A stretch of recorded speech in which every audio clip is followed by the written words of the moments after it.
চেষ্টা, সংগ্রাম, উদ্দেশ্য যদি ঠিক থাকে তাহলে যে কোনো অসাধ্যকে সাধন করা যায়। সৎ পথে সফলতা একটু দেরি করে আসে, তারপরেও সেটা বেশি দিন লাস্টিং করে। আর অসৎ পথের উদ্দেশ্য দিয়ে যদি আপনি পাহাড় পরিমাণ সম্পদ করেন তাহলে সেটা বেশি দিন লাস্টিং করে না। তাই আমাদের সবারই উচিত নীতি নৈতিকতা ঠিক রেখে সৎ পথে চলা। Welcome back to my channel Fatiha blog থেকে আমি ফাহিমা বরাবরের মতো আরও একটি লাইফস্টাইল ব্লগ নিয়ে আপনাদের সামনে হাজির হয়েছি। কেমন আছেন সবাই? আশা রাখছি সবাই ভালো আছেন, সুস্থ আছেন। থাম্বনেলে দেখতে পেয়েছেন আজ আমার মেয়েটার জন্মদিন। ওর 5 বছর পূর্ণ হয়েছে। দেখতে দেখতে মেয়েটার 5 বছর কেটে গেছে। সবাই ওর জন্য দোয়া করবেন। আর ওকে নিয়ে ওর বাবার অনেক স্বপ্ন যে ওর মেয়েকে উনি হাফিজি পড়াইবেন। সবাই ওর জন্য মন থেকে দোয়া করবেন যাতে ওর বাবার মনের আশাটা পূর্ণ হয়। আর ওর জন্মদিন আসলে আমরা পালন করি নাই, এটুকু ওর খুশির জন্য ওর ভাইয়া আর আমি আয়োজন করেছি। যাই হোক, আপনারা এটুকু কিছু মনে করবেন না, ক্ষমার দৃষ্টিতে দেখবেন, যেহেতু আমাদের ইসলামিক দৃষ্টিতে জন্মদিন পালন করা উচিত নয়। এখানে আমি সকালবেলার জন্য নাস্তা তৈরি করব, তাই এখানে মোটা ডাল আর ও মুরগির কিছু মাংস, হাড় পাক, এখানে কলিজা গিলাও আছে। আমি অ্যাঙ্কর ডাল দিয়ে একটু কষিয়ে সব গরম মশলা দিয়ে ভুনা করে নেব। এটা রুটি দিয়ে খেতে অনেক মজা। আর অফ ক্যামেরায় আমি গমের আটা দিয়ে রুটি বানিয়ে নিয়েছি, এখন এগুলো সেঁকে নেব। ভিডিওর এই পর্যায়ে এসে যারা আমার ভিডিওটিতে এখনও লাইক দেন নাই, প্লিজ ভিডিওটিতে একটি লাইক দিয়ে পুরো ভিডিওটি কন্টিনিউ করবেন, কারণ আপনার একটা লাইক আমার এই চ্যানেলটি অনেকের কাছে পৌঁছে দিতে সাহায্য করবে। আর যদি অলরেডি এই কাজটি করে থাকেন তাহলে আপনাদের সবার প্রতি রইল আমার আন্তরিক শুভেচ্ছা ও ভালোবাসা। কথা বলতে বলতে আমার রুটিগুলো সেঁকে নেওয়া হয়ে যাচ্ছে। কিছুটা কাজ অফ ক্যামেরায় করি আর কিছুটা আমি ক্যামেরার সামনে করি। দেখা গেছে ক্যামেরার সামনে সব কাজ করতে গেলে অনেক দেরি হয়ে যায়, যেহেতু আমার ছেলের এক্সাম চলে। যতটুকু আপনাদের সাথে শেয়ার করতে পারি ততটুকু করি, আর বাকিটা অফ ক্যামেরায় খুব দ্রুত করে থাকি। নাস্তাটা আমি টেবিলে দিয়ে দিয়েছি, এখন বাপ ছেলে খেয়ে নেবে। আর আমি আমার মেয়েটা উঠলে পরে খাবো, ও এখনও ঘুমাচ্ছে। যেহেতু আমি যখন সকালবেলা নাস্তা দিয়েছি আমার ছেলেকে তখন 7:10 বাজে, আমি ভোর 5টায় ঘুম থেকে উঠি। ওর নাস্তাটা খাওয়ার পরে ও কোচিংয়ে চলে গেছে, স্কুলে চলে গেছে। আর ওর বাবা কিছু বাজার নিয়ে এসেছে। এখানে 1 কেজি পরিমাণ পেঁয়াজ এনেছে আর কোক এনেছে। এখন আমি পেঁয়াজটা বক্সে বলে ঢেলে নেব।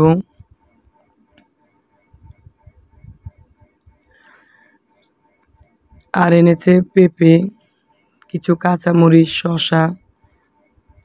আমি তেমন একটা বেশি পরিমাণে তরকারি আনি না, কারণ ফ্রিজে তরকারি রাখলে সেই তরকারি খেতে তেমন একটা ভালো লাগে না। তাই সব সময় 1 থেকে 2 দিন পর পরে আমি তরকারি আনার চেষ্টা করি। আর একটা বিস্কুটের প্যাকেট নিয়ে এসেছে তুলসী পাতার একটা কয়েল। 2 লিটার দুধ নিয়ে এসেছে ফিরনি তৈরি করার জন্য। আর একটা দেশি মুরগি নিয়ে এসেছে। কিছু পরিমাণ গাজর নিয়ে এসেছে। যাই হোক, এগুলো এখন আমি যার যার স্থানে সুন্দর করে গুছিয়ে রাখবো। অফ ক্যামেরায় মুরগিটা কেটে ধুইয়ে তারপর চলে আসলাম বেডশিটটা একটু গুছাতে।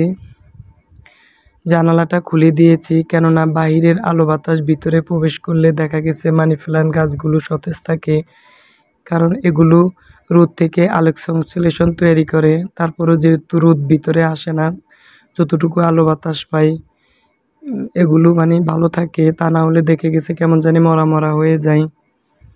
আপনাদের সাথে কথা বলতে বলতে আমার বেডরুমটা সুন্দর করে গুছিয়ে নিয়েছি। তারপর অফ ক্যামেরায় আমি এদিক দিয়ে দুধটা জ্বালাই, 2 কেজি দুধকে 1 কেজি পরিমাণ করে নিয়েছি। কারণ আর এই যে দেখছেন আমি গুঁড়া চালটাকে মানে সবগুলো মশলা দিয়ে চিনি লবণ পরিমাণ মতো যতটুকু আমরা খাই ওই পরিমাণ দিয়ে মানে ইয়া সিদ্ধ করে নিয়েছি। আমি ফিরনি বা পায়েস এভাবে রান্না করি। আর এখানে কিছু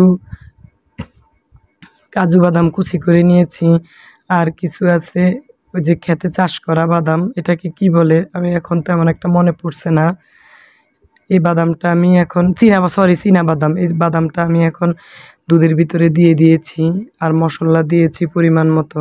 এখন কিছু গুঁড়া দুধ অ্যাড করব, এতে করে ফিরনির টেস্ট ভালো আসে। আর কিছু চিনিও প্রয়োজন হবে মানে একটু টেস্ট করে দেখেছি। এখন আমি সিদ্ধ করে ফিনিশিং করে রাখা চালটা দিয়ে দিয়েছি। যাই হোক, আমার পিন্নিটা হয়ে গেছে। এখন উপর দিয়ে আমি বাদাম কুচি দিয়ে সাজিয়ে নিয়েছি। আর দুপুরের রান্নার জন্য চলে এসেছি। এখানে আমি চিকেন ফ্রাই করব, তাই 6 পিস চিকেন নিয়েছি ব্রয়লার মুরগির। এখন এটাকে একটু কেচিয়ে নিব, এতে করে দেখা গেছে মশলাটা ভিতরে ভালো করে ঢুকবে।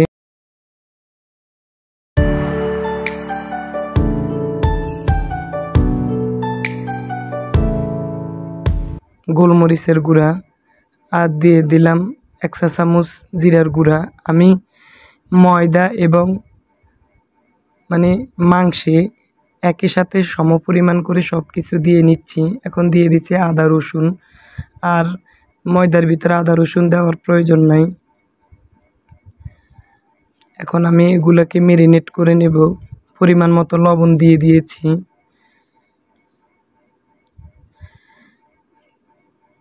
একটুখানি মানে 1/2 চা চামচ পরিমাণ হলুদের গুঁড়া দিয়ে দিয়েছি, এতে করে মানে কালারটা সুন্দর আসে।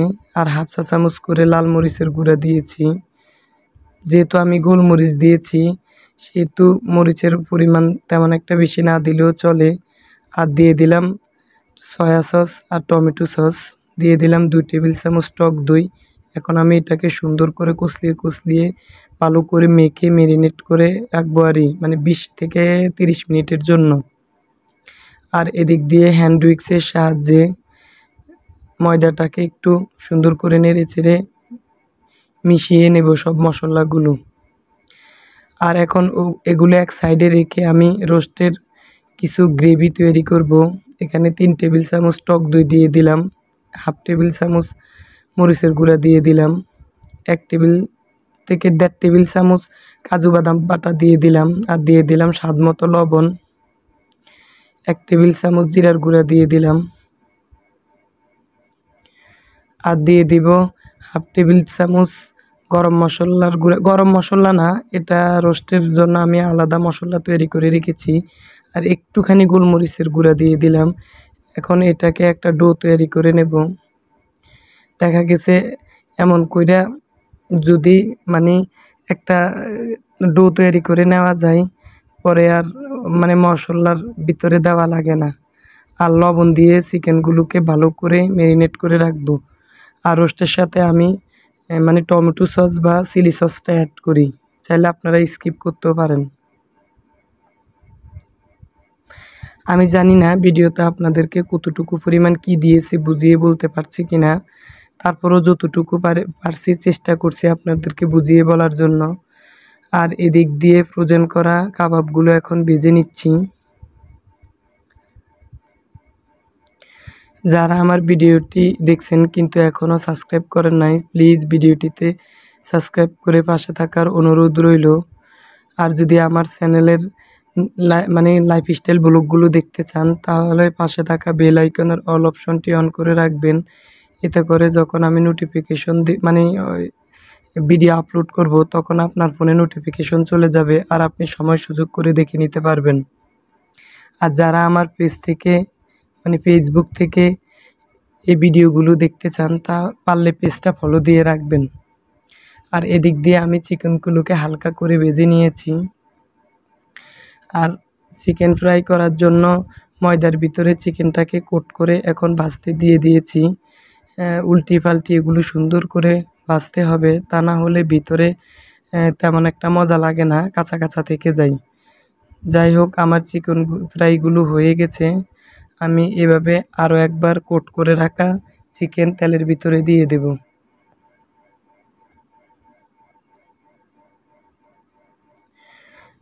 চিকেন ফ্রাই দেওয়ার পরে একটু উপর দিয়ে তেল দেওয়ার চেষ্টা করবেন, এতে করে মানে চিকেন ফ্রাইটা ভেঙে যাওয়ার সম্ভাবনা থাকবে না। আর ওই চুলায় চিকেন ফ্রাইটা দিয়ে এদিক দিয়ে আমি রোস্টটা এখন তৈরি করে নেব। আর অফ ক্যামেরায় আমি 8 পিস রোস্টে কিছুটা ক্যামেরার সামনে ভেজেছি আর কিছুটা ক্যামেরার আড়ালে ভেজে নিয়েছি। যাই হোক, আমার চিকেন ফ্রাইগুলো রেডি হয়ে গেছে। আমি কিছু পেঁয়াজ বেরেস্তা করে নিয়েছি। এখন আমি মরিচ আর পেঁয়াজ বাটা এখানে প্রায় 3 টেবিল চামচ দিয়ে দিলাম। রোস্টে আমি একটু বাটা পেঁয়াজটা বেশি ব্যবহার করি, এতে করে রোস্টটা একটু ঘন হয়, খেতেও মজা লাগে। আর এর ভিতরে আমি পরিমাণ মতো গরম মশলা অ্যাড করেছি। এখন দিয়ে দিলাম 3 থেকে 4 টুকরা তেজপাতা। এবার এগুলোকে সুন্দর করে কষিয়ে নিতে হবে। তারপর এর সাথে দিয়ে দিতে হবে 1 টেবিল চামচ আদা বাটা, 1 টেবিল চামচ রসুন বাটা। আদা রসুনটা একটু রোস্টের সাথে কমই দিই আমি, কারণ যেহেতু রোস্ট একটু মিষ্টি, মানে একটু পরিমাণে মশলা একটু কমে দিতে হয়, মিষ্টি রোস্টে করবো আজকে। আর যে গ্রেভিটা তৈরি করে রেখেছি সেটা এখন এর সাথে দিয়ে দেব। এবার এটাকে ভালোভাবে কষিয়ে তেল উপরে আসা পর্যন্ত অপেক্ষা করতে হবে। এবার আমি ভাজা রোস্টগুলো এর ভিতরে দিয়ে সুন্দর করে রান্না করে নিয়েছি অফ ক্যামেরায়। আর উপর দিয়ে 1 কাপ, মানে এক কাপের চেয়ে একটু বেশি পরিমাণ দুধ, গুঁড়া দুধ দিয়ে মানে লিকুইড করে নিয়েছি। যাই হোক, আমার রোস্ট হয়ে গেছে। এখন আমি উপর দিয়ে কিছু কাঁচামরিচ দিয়ে দিয়েছি সুন্দর সেন্টের জন্য, আর কিছু পেঁয়াজ বেরেস্তা দিয়েছি, এতে করে রোস্টের ফ্লেভারটা সুন্দর হয়। তবে কাঁচামরিচগুলো দেওয়ার সময় কাঁচামরিচের পিছনের পাটটা একটু ফেলে দিবেন, এতে করে ঘ্রাণটা রোস্টের ভিতরে ছড়িয়ে পড়বে।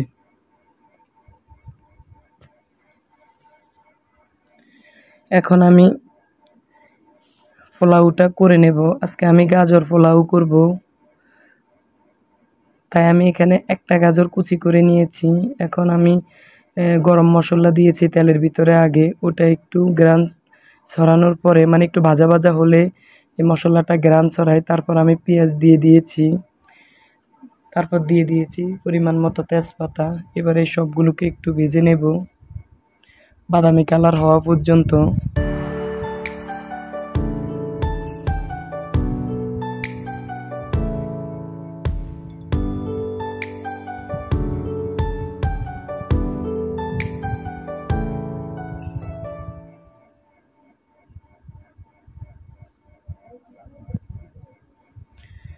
এখন আমি এর ভিতরে গাজরগুলো দিয়ে দিয়েছি। গাজরগুলো একটু ভেজে নেব, পরিমাণ মতো লবণ দিয়ে দিব, এতে করে গাজরটা ভিতরে লবণটা মানে ঢুকবে। এবার গাজরটা একটু মানে ভেজে নেওয়া হয়ে গেলে আমি এর ভিতরে চালটা দিয়ে দেব।